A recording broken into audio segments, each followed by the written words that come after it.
All right, welcome back, team.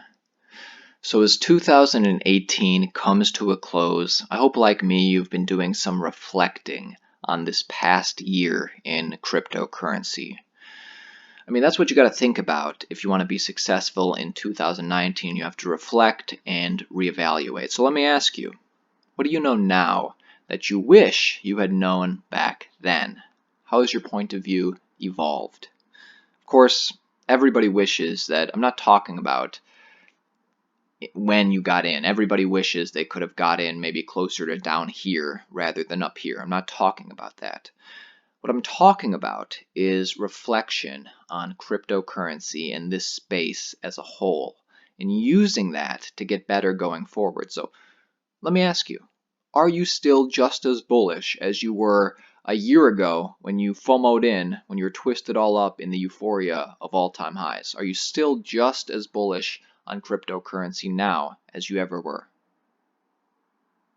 Personally, I'm still very bullish on Bitcoin and cryptocurrency, and I think over the next several years, not only are we going to see this market boom again, but I think we're going to see this whole market really mature in ways that we can't even, well, we could speculate, but we don't even really know how it's going to mature. Overall, it's going to become bigger and less volatile. And the reason I think this, the reason my opinion is still so bullish on cryptocurrency, I don't want to get into all the specific things here, but our subscribers know that we regularly, here at Altcoin Daily, we point out the green flags, we point out the strong fundamentals, and we're actively trying to prove to you that Bitcoin and cryptocurrency will rise again, even bigger than before. Now, besides that, one thing that I have kind of, my thoughts on this have evolved over this past year. I think over 2018, I've gone more towards the direction of Bitcoin maximalist. Now, I'm not a Bitcoin maximalist. I'm not 100% Bitcoin is the only way. But what I'm saying is, I do think the vast majority, I'm doubling down on this, I think even more than before, the vast majority of your portfolio should be in Bitcoin. I might even go as far as to say, I mean, if you're new, at least 80%, at least. And you might not like that because you might think, oh, Bitcoin's kind of lame. I want to get into some of these altcoins. And I do think that there are plenty of, there are a lot, or there are a handful, a large handful of altcoins that, in my opinion, will have major potential at least in the next bull run, if not going forward to many years, and you can make a lot of money on them. But the cold hard reality is that the vast majority of these altcoins are either, well, they're all worthless essentially. Some of them are scams, a lot of them are money grabs, a lot of them are money grabs also trying to do a good job, but the fact is you don't need a cryptocurrency for that, or the technology just isn't there, or this team is not the team to do it, or some of these projects, or even they are useful. Blockchain could benefit the use case. The team is strong, but they still won't succeed because they don't have the resources, and in a couple of years when cryptocurrency is booming, some bigger, larger company will just do what they're doing better, and they have more connections, and they'll be able to do it. So, I mean, it's very risky, obviously, Bitcoin, any of these speculative digital assets, but over the course of 2018, I've definitely gone more towards Bitcoin maximalist. And although I'm not a Bitcoin maximalist, I've started listening to a lot of them talk, and I can understand what they're saying. But, you know, the fact is that there's plenty of, you know, if any of these altcoins, say you don't like XRP, it's kind of different from a lot of these other altcoins. You know, the fact is, if XRP starts succeeding in the next couple years, that's only going to make more people interested in Bitcoin. That's how I feel. Anyways, that's how I've changed. That's one of the things that I've been thinking about a lot lately, and I've kind of changed my tune, going more towards Bitcoin maximalist. Anyways, let's get into it. I want to talk about my short, medium, and long-term predictions on Bitcoin, and I want you to check this out. See if you think the same as me, and this is something you should be thinking about, you know, as an investor. You probably think, the long-term future is good, but what do you think is going to happen in the short term? And what do you think is going to happen in the medium term? Well, let me tell you what I think. So short term. I think in the short term, Bitcoin will continue to go up. Markets go in waves and I'm not saying we're out of the bear market, but I mean, even when you're in a bear market, that doesn't just mean the price goes down. You can see that in the first 3 quarters of this year, as Bitcoin's price was plummeting.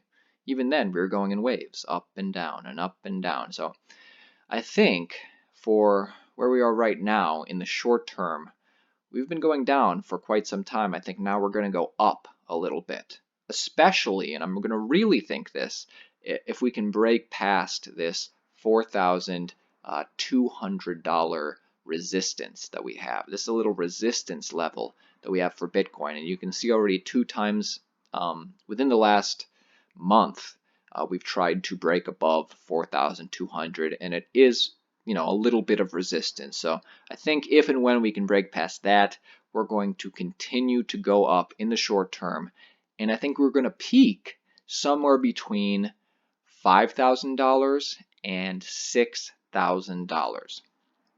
Of course, $6,000 is major resistance for us now. You think this 4,200 is giving us a little trouble? Wait till we get to $6,000, because pretty much for all of 2018, this $6,000 was a major level of support. We bounced off of it over 10 times. It was almost the whole of 2018. But now that we broke below it, now it's going to be resistance on our way up. But anyways, short term, I think we're headed up. Now, medium term. Medium term, I think in the medium term, Bitcoin has farther to fall. So short term, Bitcoin's going to go up, possibly over $5,000, definitely not over $6,000. But after that, there's going to be a turning point, and then Bitcoin's price will drop again. And it might not happen right away. Could be January, could be February, but I do think we're going to be seeing lower lows in the beginning of 2019. And what's going to cause this, could be anything. Could be good old-fashioned manipulation. Could it happen organically? Sure. Or maybe it'll happen due to news-related manipulation. We'll probably hear about ETF getting denied. We might hear some negative news about Backed or just the US regulators in general. And overall, this will cause people to sell. And I do think, and when people sell, this drives the price lower. And I do think that there are still people left out there who are going to give up on Bitcoin and sell their Bitcoin. So the question is, in the medium term, how low are we going to go? And you know what? That remains to be seen. The recent low that we just had was just above $3,100. So in the medium term, if and when we go below that, these are the support lines. Very possible we'll get down to $2,500.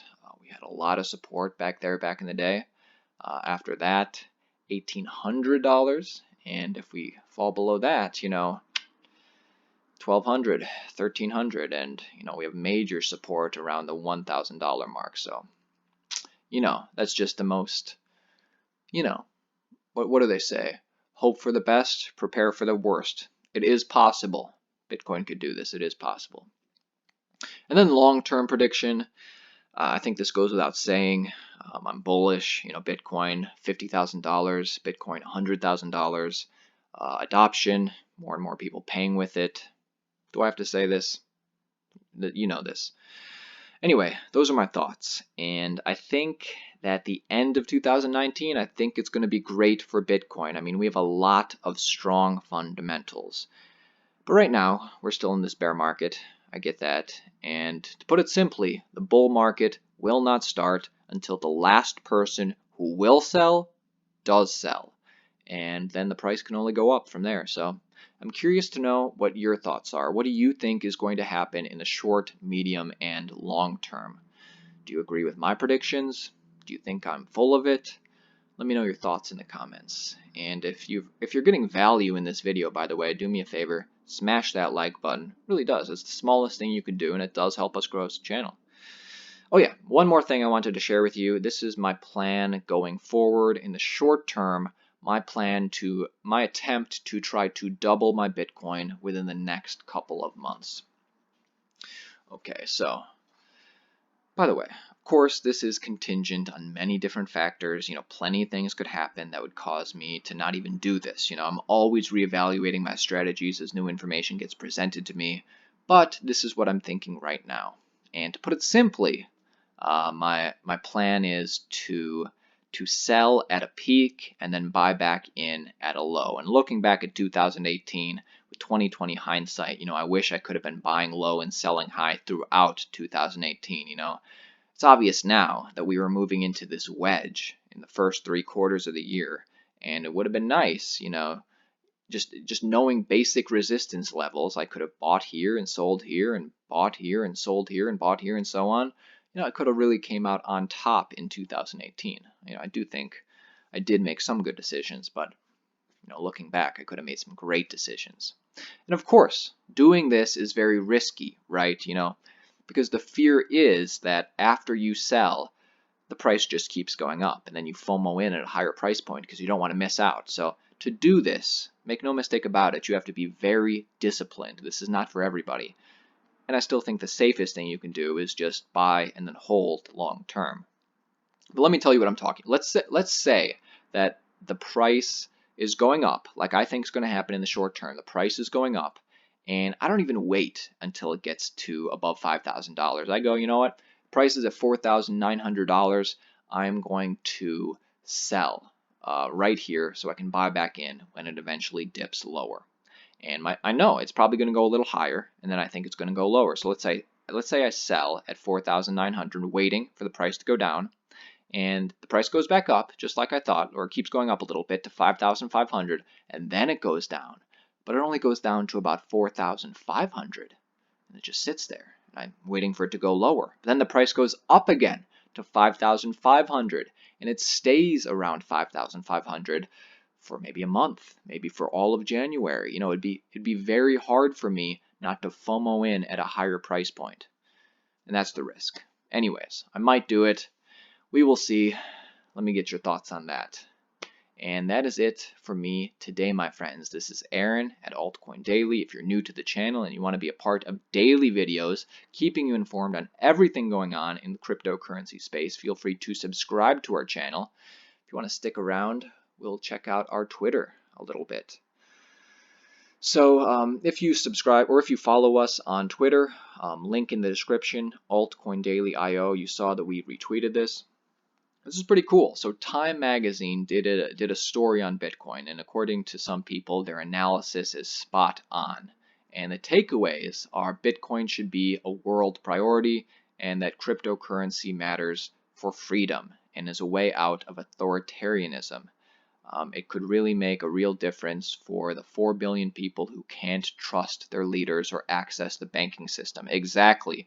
So if you want to take a look at this Time Magazine story, it's called Why Bitcoin Matters for Freedom, and you can read all about it. I really liked it. I didn't like how if you take a look at their story online, they got this guy. This is like a video they must have recorded from 6-8 months ago, and I think Bitcoin fell to $10,000 at this point, and this guy is talking about how he doesn't think Bitcoin is a good investment, thinks Bitcoin's kind of garbage. So kind of not cool to put this video before this great story, but whatever. Besides that, hey, let's be honest. Most altcoins will not make it in the long run. Their life may be choked out in this extended bear market, but a few quality cryptos will survive. And not only survive, but thrive. Yes. What are the top 3 altcoins that you see realistically thriving in 2019? If you want to let us know on our Twitter, feel free. I retweeted the other day a story that I liked, mapping out the major crypto infrastructure launches in 2018. And then finally, if you didn't know, Wabi, which is a supply chain management cryptocurrency. A lot of people like Wabi. They are in the same kind of trying to do similar stuff to VeChain. Well, although they're going to keep the same ticker, they just rebranded themselves. We're pleased to announce that Wally Mei is now Tech Rock. So the Wabi token will now be named TAL, but we'll keep the Wabi ticker. This rebranding adds very promising new partners, widening our use case. Okay, bold move. We'll see how that works out for him. I mean, I personally like the name Wabi more than a name I'm not sure how to pronounce, so we'll see. I mean, that's hardly matters, right? All right, that is it for me today, my friends. This is Aaron at Altcoin Daily. I will see you tomorrow. 2019 is going to be a hell of a year.